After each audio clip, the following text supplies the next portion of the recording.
81 tops for Shine Greymon, 59 tops for Royal Knights. You know, they're both kind of neck and neck, but I expect that some sort of hit onto Shine Greymon unless something changes in Bt-14. There's not much information we can go off of there, you know. Then we have Greymon Tribal, Beelzemon X, and Balfamont. So this is just really interesting to see. We're quite decent value. Then you have Hunters, Mirage Gauga, then Red Hybrid, Blue Flare, then Crossheart, then Alphamon, followed by Rosemon, Quartz, Bloom Hydra Quartz, Beelzestar, you know, Gallantmon, Examon, Jesmon, Machine Dramon, followed by All Force, followed by Gamamon, then going into Purple Control, Grandis, you know, Filth, aka Edamon time, starting to see some upticks in play. It used to just hover around 2 for the last couple, like 4 weeks. Now getting into week 6, we are seeing at least a new top radius here. So 3 new tops is very interesting to see. Maybe we'll have to take a dive back into it. Contorsmon at 5, Mastimon at 4. Definitely seeing Mastimon upticks, especially with the new Mulligan rule. It's definitely adding in some new ticking up procedures just because decks are getting better with it, so it's good to see. Ragna at 4, Dark Knightmon 4, Ravemon 3. Out of the basically, you know, the trifecta here of the Crossheart, you know, Savers universe, this is the weaker deck of the 2. Then you have Yellow Hybrid, Imperial Dramon, you know, Metal Guru, Phoenixmon, you know, the whole gang's all here. Taking a look at it, Shine Greymon, Royal Knights, Greymon Tribal, you know, Shine Greymon 14%, about 11% for Royal Knights, and then 7.1%, you know. This 39 I expect this by next week we should see this fall down to this placing here, and these two kind of just take it from there. I think it's just there's not much time of Greymon Tribal with the restriction and Mulligan rolling affecting this. You know, Hunters, Mirage Gaug, you know the drill here. Everything's kind of the same. Taking a look at it, 12 new wins for Shine Greymon, Royal Knights 7, you know, Greymon Tribal 2, Beelzemon X 5, Balfamont. I'll probably stop talking on that one. 4 new wins. Hunters at 6 new wins. Mirage Gauga 5, Red Hybrid 4, Blue Flare 8, Crossout at a new 4, and that's just because Mulligan rule, and with, you know, Greymon Tribal falling down, that means this deck has more time to shine. Alphamon at 20 tops, then Bloom Hydra Quartz at a +5. This Mulligan rule is definitely helping up, and with Greymon Tribal on a decline, Bloom Hydra Quartz actually has more beneficial plays now to do. And then Galamon +2, Jesmon +2, Machine Dramon +2, All Force +2, so we're at 7 new tops. Purple Control +1, Filth, aka Edamon time, like I said, it's been hovering around just 2 tops, now got in +3, so Mulligan might be affecting this deck's ability to actually be competitive. You know, Ceresmon is at 5 tops, so we got a +2. Mastimon from that 1 top that just got introduced last week, now at a +3. Maybe the Mulligan is affecting it really nicely. Ragna at 4, getting 1 new top. Dark Knightmon +3. So Dark Knightmon just got introduced last week into the toppings, so we're getting a +3 there. Yellow Hybrid +2, so I wouldn't be surprised if we see more Yellow Hybrid soon. We'll have to take a look. Then we have Phoenixmon at 2, Jellymon at 1. So stuff like this does mean some worth information. We use Digimon CG Guide to gather this data, so if you guys are looking at where we're getting the information from, Digimon CG Guide is where every content creator kind of gets the information. So from one of the Ultimate Cups, Mastimon did top basically 2 days ago, so let's take a look at it. Kind of just generically stock list of Mastimon. And what do I mean by generically stocked? I mean, you're just kind of seeing the kind of breakdown of Odenimon, Death X is at 1. Most lists are playing it at 1. I mean, it's occasionally you'll see a reinforced memory boost. That's kind of the new kind of thing, is that they're kind of shifting back into reinforced memory boost a little bit, which is not bad. It's a good idea. You know, you have 2 Flame Hellscythes and 3 Chaos Degradation. With the new Mulligan ruling, especially with the way you opening your hand first now, there's a better chance of odds to get these options into your security where you want them to be, and that's huge information. Then you have like Angelomon X Antibody. You know, this card is basically a little bit newer to the list itself.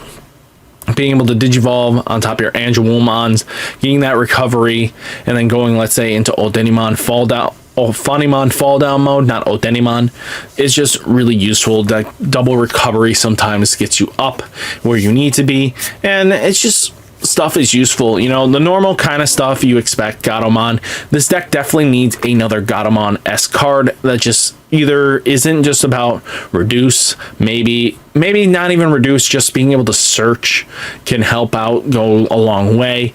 I mean, and being able to have the effect of being able to warp DNA Digivolve at the end phase. You know, Angemon and Devimon kind of really useful there.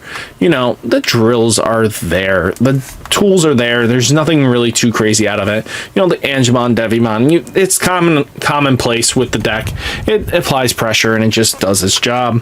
So the deck is pretty solid. I think the Mulligan definitely helps out. But let's talk about Kentoris, the anti-Renmon and Kodemon pairing. That's in word I'll make anti-Renmon and Kodemon para. I don't know. It's Google Translate. It's interesting to have two types of warp evolution. So let's take a look at what Kentorismon can do. So most of the Kentorismon stuff wants to trash to get you down to this nifty, your opponent's at 3, you're at 3 or more kind of situation. As long as you reach these requirements, you kind of have some decent value. So using cards like Icy Breath, if it's trashed, it activates its main effect too. So if your opponent is using like cards like Metal Tyrannomon to try to just remove your stack slowly, you know, without having to worry about your nasty options, Icy Breath is going to go off anyway. You know, Richard is going to just come out for free out of that deal, so it's not terrible. And using the new Kentorismon, kind of just being the new War Greymon, being able to, when attacking once per turn by trashing one card from the top of your security stack, unsuspend this Digimon, and one of your opponent's Digimon gets minus 7,000 DP for the turn. So what you're hoping for, I mean, especially when this card first goes on play or when Digivolving with the total number of cards of both players' security stack is 6 or less, gain 3 memory and reveal one card from your hand. If it is a yellow card, place the top on the top of your security stack face down. If not, return it to your hand. So what you'll do with this card when you Digivolve with Richard's effect into Kodemon, into Kentorismon, you'll use put the Icy Breath on top, basically using the Kodemon's skill, basically in the heritable, if the player's at 6 or less, if both players' security stack, one of your opponent's Digimon gets minus 2,000 DP. So this can deal with 9Ks very easily with its combo, but this will give it another 13. So this brings down to killing off any 12K boss Digimon and then basically giving a blanket effect. Or you set it up to be where you want to be, or you could just go into Shine Greymon Ruin mode, basically guaranteeing to blink out anything on the board. So and that's just huge. And then like using the Suzy combo is not bad. I mean, the Lopmon Suzy combo is just basically being able to warp into Lopmon and Tylemon, and you're just hoping that the security is just not too crazy. As long as Tylemon gets you 2 swings in very comfortably, you should be fine. I mean, the trade-off's not terrible, but the ability to trash your security, which will proc your, you know, Richards to come out or your Icy Breath to come out and activate, is just really useful at certain points, and I think that's just great to have. And then you have like Geo Greymon here, so you know this card will let you basically search your security, get those tamers out that you want, to most likely get like Richard there or Icy Breath there. You know, that's just what the deck wants to do, and because it's tamer centric a little bit, you have more value out of Geo Greymon, even if it's going to cost you 3 to do so. It's not a bad trade-off there. You know, you have like a way of climbing up to using Tylemon. I mean, it all has some benefit in its long game, end game. I mean, the deck is going to want to do what it wants to do, and just having the hybrid, small little 5 hybrids is not bad, especially if you're bricking a little bit. You don't see any of your rookies, but with the mulligan rule, it should alleviate that a little bit, you know. Then we have Blue Flare to talk about. Blue Flare is very interesting. As 12 participants is not bad for that. So taking a look at what the deck can do now. So from my understanding here is that you're still going to want to do the Metal Greymon combo here, but you're not as restricted anymore. So what you're going to do is take this Greymon with security +1, and then with Male Bergermon, this all should cost around, at best, 6 memory. This is why they're playing Hammer Spark and the Blazing Memory Boost. So this combos very nicely with Kiriha. So if you set yourself to 3, boom, you're all ready to go from there. But with the fact of EX4 introducing the jamming, you can now combo with Red Greymon security +1. So this will guarantee 2 checks with no threats kind of just slowing you down, and that's going to be huge, especially if you go from this to going to, you know, Metal Greymon X Antibody. Boom, security +1 equaling 3 checks from 1 attack with jamming. That means only security is really going to stop you, and to be honest with you, what security is going to be able to stop you with options unless you are facing heavily option based decks? And that's only going to be Setcon, so that kind of just plays into your favor anyway. Setcon can't go too long without playing double bodies, or else they're going to fall flat, especially with your pressure you can produce with this. And then you kind of just go into Z Greymon, which then will basically unsuspend your Digimon, get you another 6 checks with jamming, by the way. So even though this costs you 3, this is why I said like 6. So a Kiriha plus Blazing Memory Boost and a Hammer Spark is all you kind of need to get this with all the pieces in Magic Christmas Land if you open this up. But there are different game strategy and game strats you can do.